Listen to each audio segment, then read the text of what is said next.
तो साहब कहते हैं, ताही लोक पहुंचाई हो जो चढ़े शब्द के रथ, मैं उसे मेरे मुकाम में पहुंचा दूंगा जो मेरे शब्द के रथ में सवार हो जाता है। तो सद्गुरु किस मुकाम से इस जीव के लिए रास्ता बनाया है? सद्गुरु सत्य के मुकाम से इस जीव के लिए रास्ता बनाया। उस रास्ता पर आज ये पूरी परंपरा चल रही है। उसमें साधन परंपरा है, पूजन परंपरा है, उपासना की परंपरा है। ये पूरी परंपरा है सद्गुरु के द्वारा बताई हुई। इसलिए कि जब शिष्य को सद्गुरु ने ये उपदेश दिया तो आदि और अंत की वार्ता का उपदेश दिया, क्योंकि आदि और अंत की वार्ता का बोध जब शिष्य का नहीं होता है तो शिष्य चलते चलते मार्ग बिछुड़ जाता है, शिष्य चलते चलते मार्ग छोड़ देता है। इसलिए सद्गुरु ने शिष्य को आदि अंत की वार्ता बताई। आदि किस मुकाम से है और अंत किस मुकाम से है, और ये ही सद्गुरु के द्वारा बताई हुई परंपरा है जिस पर ये पूरे सद्गुरु कबीर साहब का मार्ग खड़ा है, जिसे हम धनी धर्मदास साहब की भक्ति, उपासना और साधना का मार्ग कहते। उन्होंने सद्गुरु से जो ज्ञान, जो मार्ग प्राप्त किया, उसको इस पूरी दुनिया में आलोकित कर दिया, प्रकाशित कर दिया। और वे ही मार्ग आज हमारे लिए, सबके लिए, जो सद्गुरु के मुकाम के भेद को जानते हैं, साहिब के मुकाम के भेद को जानते हैं, उनके लिए वह मार्ग है। इस प्रकार साहिब ने अपने हंसों को, शिष्यों को जो मार्ग दिया, उस मार्ग में धर्मदास साहेब एक प्रहरी की तरह, प्रहरी किसको कहते हैं? जो हमेशा जागता रहता है। हमेशा जागते हुए उन्होंने सद्गुरु की भक्ति को, सद्गुरु के ज्ञान को इस जगत में आगे बढ़ाया। हम जब स्मरण करते हैं तो उन महापुरुषों का स्मरण करते हैं जिनकी कृपा से, जिनकी दया से और जिनके अनुसंधान से ये हमें वह मार्ग दिखाई पड़ता है।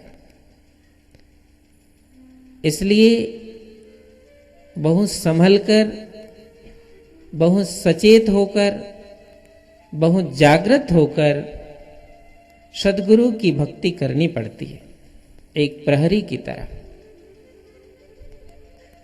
क्योंकि जब तक हम उस मार्ग को गुरु से नहीं समझते हैं, जिसको बोध कहा जाता है, गुरु शिष्य को बोध देता है,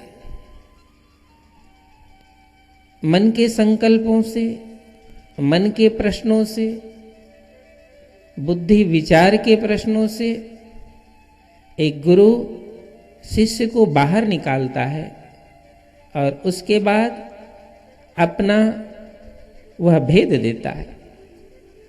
साहिब का सीधा सा वचन है, गुरु को कीजे बंदगी कोटि कोटि परिणाम, कीट न जाने भृंग को गुरु कर ले आप समान। तो वो बोध ही है। कीट न जाने भृंग को गुरु कर ले आप समान, ये क्या है? वो बोध है। भृंगी को, भृंगी ने कीड़े को जो बोध दिया, साहब कहते हैं एक संसार के अज्ञान अवस्था में पड़े हुए मनुष्य को गुरु ने भी एक बोध दिया। कौन सा बोध? उसके मन विचार संकल्प में जो बातें थी, जो विश्वास था, जो जानकारी थी, उन सब के भी मार्ग को सदगुरु ने बताया और उसके बाद उसके जीव के मुकाम के मार्ग को सदगुरु ने बताया। ये बोध है। पहले हम बहुत कुछ जानते हैं और जो जानते हैं वह भी कभी कभी गुरु के ज्ञान को प्राप्त करने में सहायक सिद्ध नहीं होता है, वो अड़चन पैदा करता है। जो हम जानते हैं कभी कभी वो भी अड़चन पैदा करता है। तो गुरु को बोध देने के लिए जो आप जानते हो उसका निराकरण करना पड़ता है। आप जब उस निराकरण से बाहर आते हो तब गुरु जो देता है उसका नाम बोध है, उसको बोध कहा जाता है। तो कीटन जाने भृंग को गुरु कर ले आप समान। आप समान करके गुरु ने जो बोध दिया उस बोध का नाम ही मार्ग है और उसी भक्ति को ही धर्मदास साहेब ने सदगुरु से प्राप्त किया।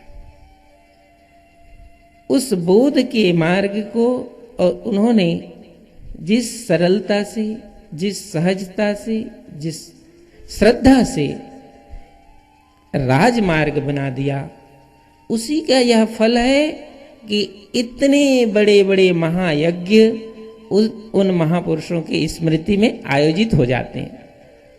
ये राजमार्ग, सरल मार्ग उन्होंने बनाया। हमारे संकल्प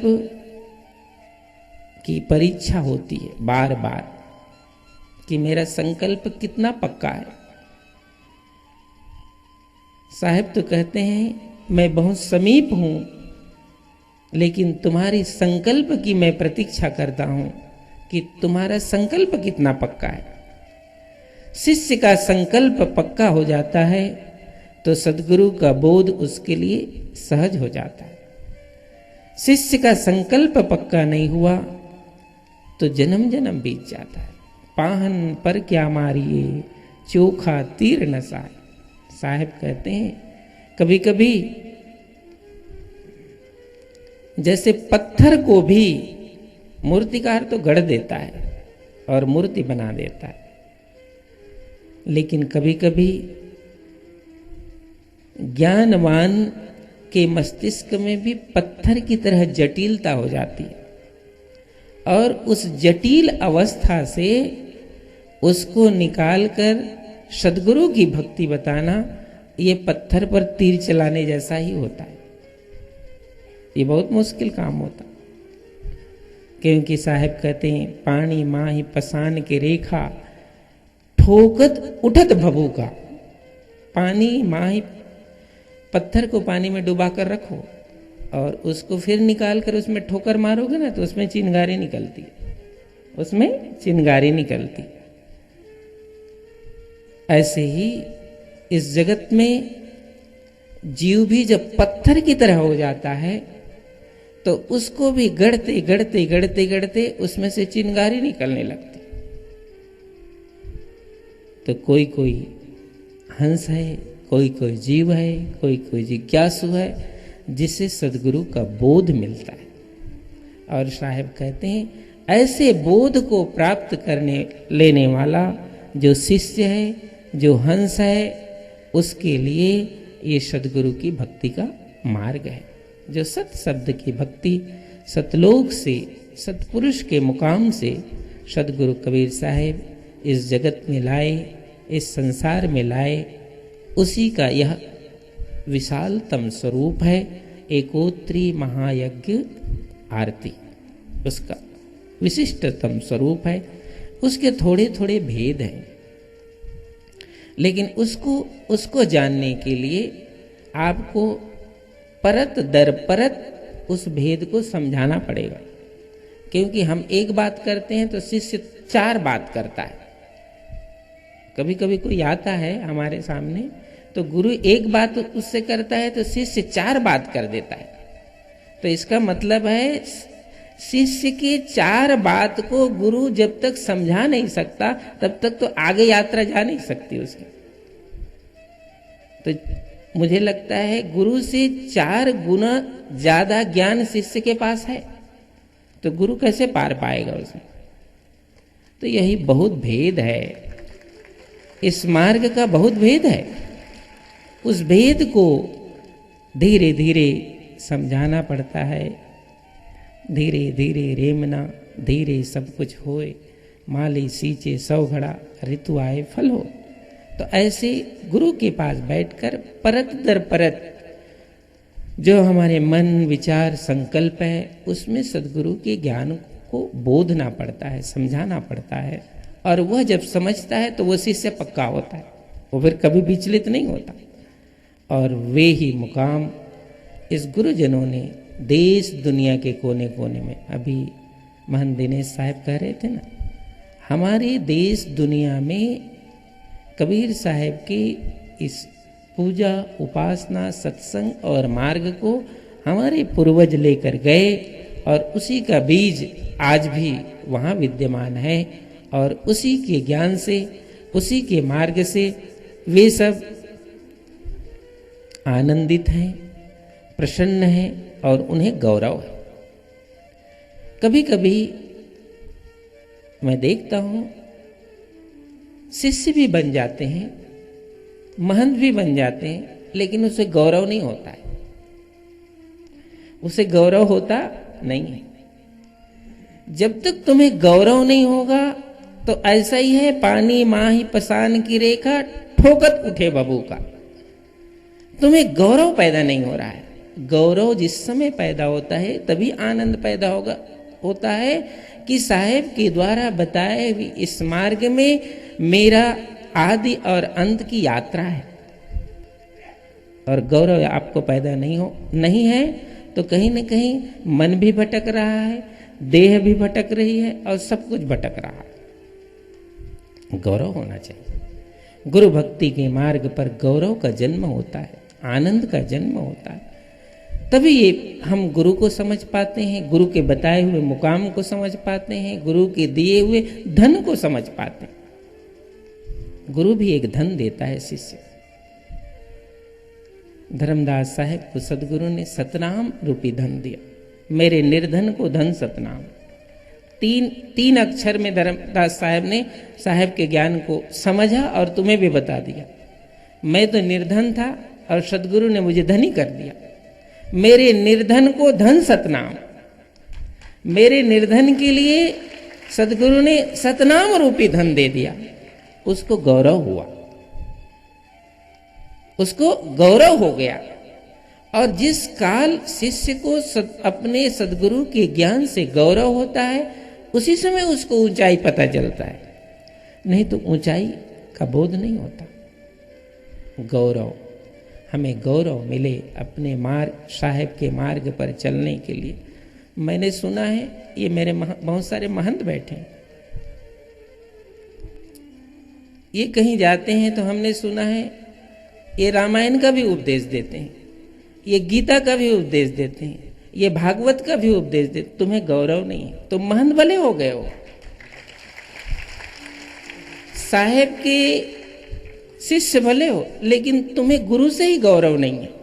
गुरु तो कहीं ना कहीं बैठकर देखता होगा एक कैसा प्रपंची आदमी मुझे मिल गया है कि मुझे भी बाजार में बेच दिया। उस साहेब से क्या छिपाओ जिसके हाथ में डोरी है। गुरु भी सोचता होगा शिष्य तो मेरे से भी ऊंचा मिल गया मुझे। जो मिला सो गुरु मिला, शिष्य न मिलिया कोई। साहेब कहते हैं जो मिला भी तो सब गुरु मिले, शिष्य तो कोई मिला नहीं। बोध नहीं है, गौरव नहीं है। जिस काल तुम्हें गौरव होगा उस काल गुरु को कोई बेचता नहीं है। और गुरु को ही जिसने बेच दिया वो काहे का कबीरपंथी, काहे का संत और काहे का महंत। भूखे रह जाना अच्छा है, लेकिन गुरु के उपदेश को बेचो मत। उसके महत्व को कम मत करो। तो ये भक्ति का मार्ग है, वो बड़ा कठिन है। इसलिए सब कुछ को त्यागना पड़ता है। गुरु के चरणों में बैठने के लिए बहुत कुछ को त्यागना पड़ता है। त्याग करने का यदि साहस है तो सद्गुरु की भक्ति हमें पार कर देगी, और त्याग करने का साहस नहीं है तो वो भक्ति कभी पार नहीं कर सकती। सद्गुरु की कृपा से यह पावन अवसर हमारे लिए आज उपलब्ध हुआ। मैं यहीं विराम कर रहा हूँ। सुदेश जी, मैं देख रहा हूँ आप थक गए।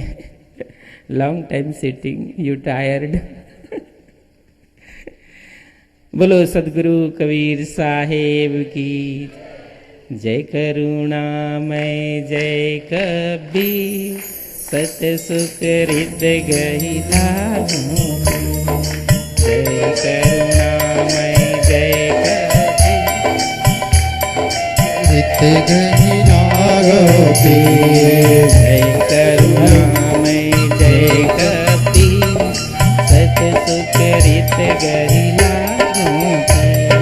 जय करुणामय जय कबीर, सत सुख हृदय गहि लागो। भव सागर है गहिर गंभीर, भव सागर है गहिर गंभीर। अवतारे सच कबीर, हे अवतारे सच कबीर। जय करुणामय जय कबीर, सत सुख हृदय गहि लागो। जय करुणामय जय कबीर, हृदय गहि लागो। भव सागर है गहिर गंभीर साहिब, भव सागर है गहिर